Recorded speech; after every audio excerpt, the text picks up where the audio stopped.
Hey guys, this is Miss Fos, and today we're going to be talking about figurative language. So you've probably heard figurative language before at home. You just probably haven't realized that what it was actually figurative language.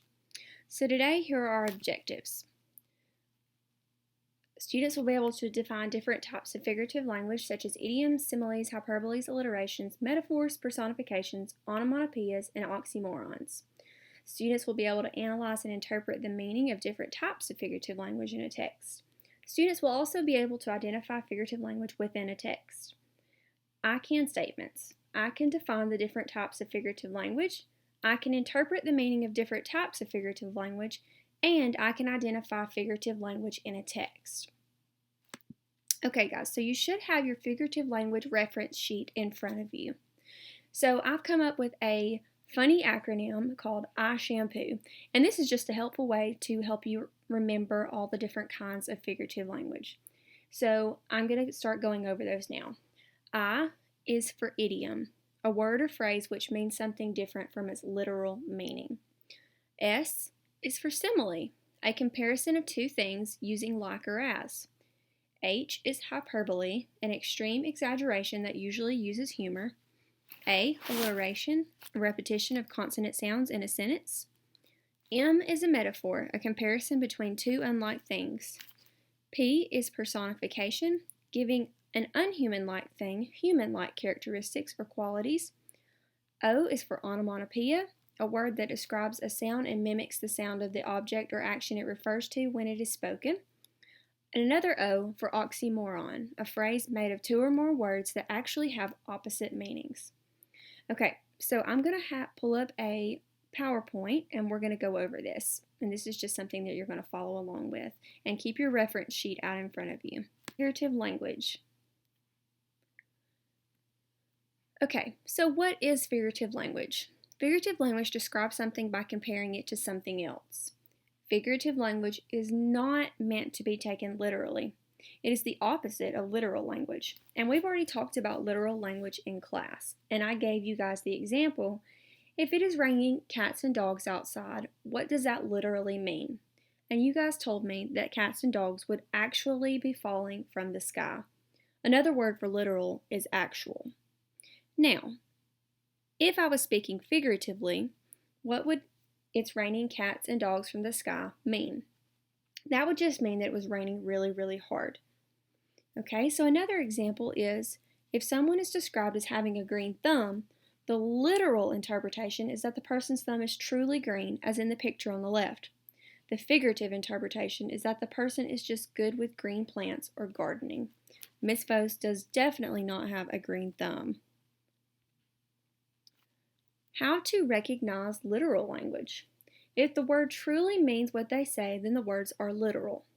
For an example, because I studied for 3 hours, I now have a headache. This phrase should be taken literally. The person truly has a headache, or they actually have a headache. Now, how to recognize figurative language.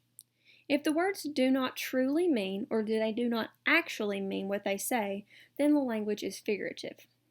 So for an example, my head is going to explode. This phrase should not be taken literally. The person may have a headache, but the person's head is not truly going to explode. And that just means, guys, that their head is hurting pretty bad, that they probably do have a headache. So why don't we use figurative language? What's the point?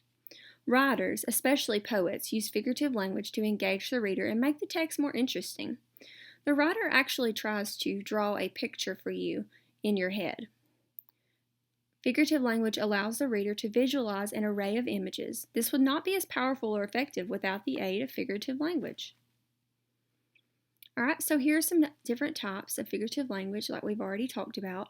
Alliteration, hyperbole, idiom, metaphors, similes, onomatopoeias, personification, and not mentioned on this PowerPoint, oxymorons, like you have on your reference sheet. Okay, first one we're going to go over is a hyperbole. We've already talked about what that meant, but a hyperbole is an extreme exaggeration that could not possibly be true. It is used to heighten effect. So for an example, "Honey, I have told you I love you at least 1,000,000 times." Well, she's probably not told him a million times, but she sure has told him a lot. And that is an example of a hyperbole, just an extreme exaggeration of something. I know I've said before, I am going to die if I don't eat right now. Am I actually going to die? No, probably not, but that just means that I'm really, really hungry. And I'm just trying to tell you guys how hungry I actually am. All right, the next one we're going to go over is an idiom. An idiom is an expression in one language that cannot be translated word for word in another language. It is language that is unique to itself, or something that does not actually mean what it says. For an example, you're driving me up the wall. An explanation is someone is really irritating someone else. Someone is really getting on your nerves. And that's another example of an idiom right there. Getting on your nerves. Is someone actually on your nerves? No, but they're just bothering you. All right, a simile. A figure of speech which involves a direct comparison between two unlike things using the words like or as. I know you guys already have some familiarity with similes. For an example, she is as busy as a bee. She is being compared to a bee. Now, one thing to note while using similes, I know it says using like or as, and a lot of people mistake this and they think sentences like I like ice cream is a simile. But it's not comparing two things. I like ice cream, you're just simply making a statement. You're not comparing anything. You're just making a statement that you like ice cream. But in this sentence, she is as busy as a bee. She is being compared to a bee. And we're just trying to say that she's very, very busy.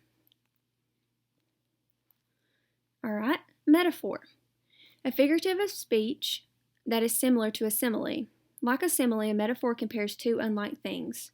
A metaphor, however, does not use the words like or as. Example, all the world is a stage. In this case, world is being compared to a stage. So here's another example of a metaphor. If I said, your room is a pigsty, I would be comparing your room to a pigsty. And that is an example of a metaphor. I'm comparing two unlike things, and I did not use like or as. All right, the next word is onomatopoeia. I love this type of figurative language, and you've probably seen this one a lot before. Onomatopoeia is the use of a word to describe or imitate a sound. So some examples, boom, moo, crash, crackle, and pop. I know you guys like Rice Krispies. So on the front of the Rice Krispies box, you see snap, crackle, and pop. Well, those are all examples of onomatopoeias. You also probably see a lot of examples of onomatopoeias in comic books. You see a lot of words like pow, snap, whisper, crash, boom. The next one is personification. Personification is a figure of speech in which human characteristics are given to an animal, object, or idea. For an example, the sun smiled at me. An explanation, the sun can't really smile, only humans can do that. We're giving the sun human-like characteristics. I like to say we're giving the sun a personality, and this is where that word personification comes from. We're giving the sun a persona or a personality, and that's an easy way to remember it. All right, now let's practice. Now that you have been introduced to the various types of figurative language, let's take a look at several examples to determine your level of expertise, your figurative language. Okay, so you can use the reference sheet in front of you to help you determine the meaning of these figurative language and the type. So example number 1, she was as happy as a clam. She was as happy as a clam.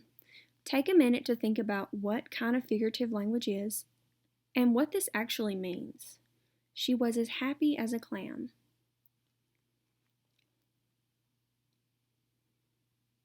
The answer is simile. If we go back and look, she is being compared to clam, and all we're trying to say is how happy she was.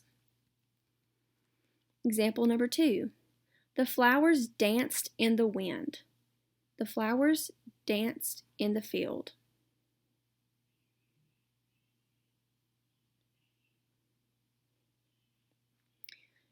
If you said personification, you are correct. The flowers danced in the field. Can flowers actually dance? No, they can't actually dance. What this means is the flowers were blowing in the wind. Example number 3. You are a brave lion. You are a brave lion.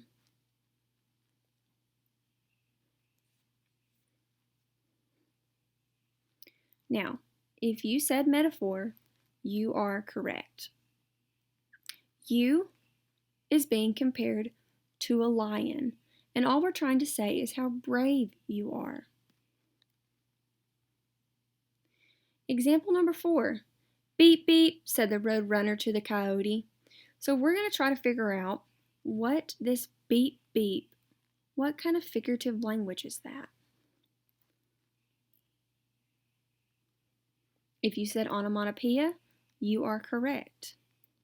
Remember, onomatopoeias are words that imitate their sound, like beep, beep, snap, crackle, pop, boom, pow. Those are all examples of onomatopoeia. Example number 5. The books in my backpack weigh a ton. The books in my backpack weigh a ton. So if you're not familiar for how much a ton weighs, a ton is 2,000 pounds. So the books in my backpack weigh a ton.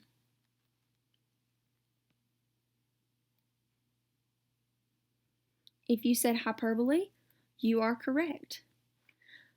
The books in my backpack weigh a ton. This is a type of figurative language called a hyperbole, and all we're trying to say is how much the books weigh. They obviously weigh a lot, and they are very heavy. Example number 6. She let the cat out of the bag. She let the cat out of the bag.